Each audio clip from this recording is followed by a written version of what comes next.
So the second eBay repair challenge between Vince and I is officially complete. Let's talk numbers. You also may want to stick around till the end of the video where I'm announcing a giveaway of some iFixit tools.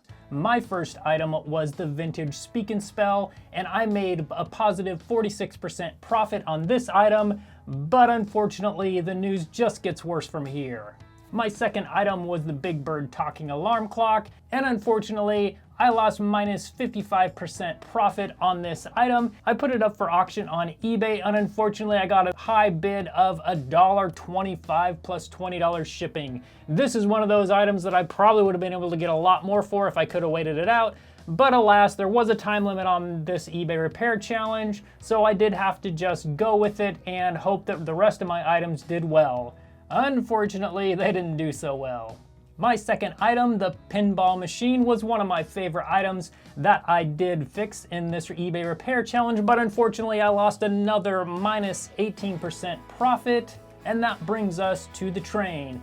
Now the train I did have to put a lot of parts into, so that took quite a bit of money, but I actually was able to make 8% profit on that item as it was worth a decent amount once it was fixed. So that was the last good news. And unfortunately, my last item, the popcorn game, still has not sold. I'm recording this video the day before. It's a Thursday. This video goes live Friday, and that item still has not sold. So unfortunately, that brings me minus 100% profit on that one item. So I'm at a total of minus 119% profit. So even though TronicsFix and Team USA did really well in the first challenge, unfortunately, Vince definitely took this challenge by a wide margin, although he still did lose money as well, just not as much money as I lost. I want to take just a minute to congratulate Vince on his definite win in this repair challenge, and thank you so much, Vince, for allowing me to participate in this with you. I've really enjoyed our interactions and our interactions with fans of both of our channels. So let's talk what went wrong. The first thing, in my opinion, that is difficult about vintage toy repair is that so many people that list their items on eBay want a ton of money for them, well over what they're worth. If you go through and look at vintage toys and then filter those results by the solds, you'll see that many people don't actually even sell their items because they're asking for too much money for them. So it was very difficult to find items that I thought I could even make money on, and towards the end, I just started buying items that I thought would be at least interesting fixes, if nothing else, because I knew there'd be a good chance I wouldn't be able to make very much, if any, money on them.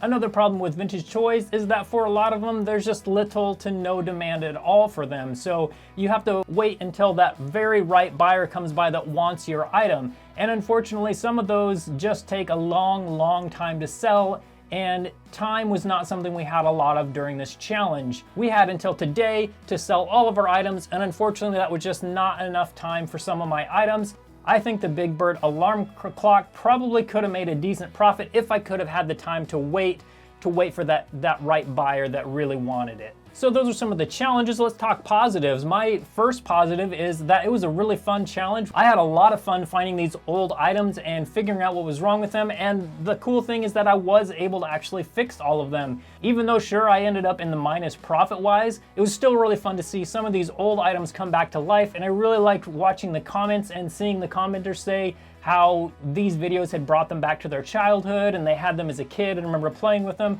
So the fun part of it is a huge positive for me. And the other really cool thing that I like about these type of projects is it brings exposure to repair. Unfortunately, there's just so many people that will just throw stuff away instead of trying to fix it.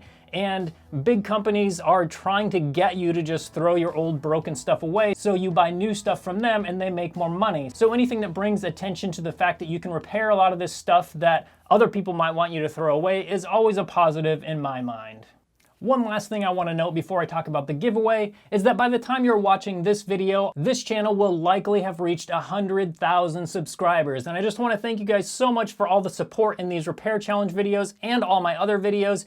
It means a lot to me, and I appreciate all your positive comments and how much you guys engage in the comment section in my videos as well as on Instagram. So thank you so much for that. Also, I do want to announce there will be another repair challenge coming up, but this time it's not going to be just Vince and I. There's going to be several other YouTubers joining in, and that's going to be coming this summer. So watch my channel and Vince's channel and my Instagram so you can see more announcements as it gets closer. One of my favorite repair organizations is iFixit.com. Recently, iFixit reached out to me and said if I wanted to do a tool giveaway, they would send me some tools so I could give them away to you guys.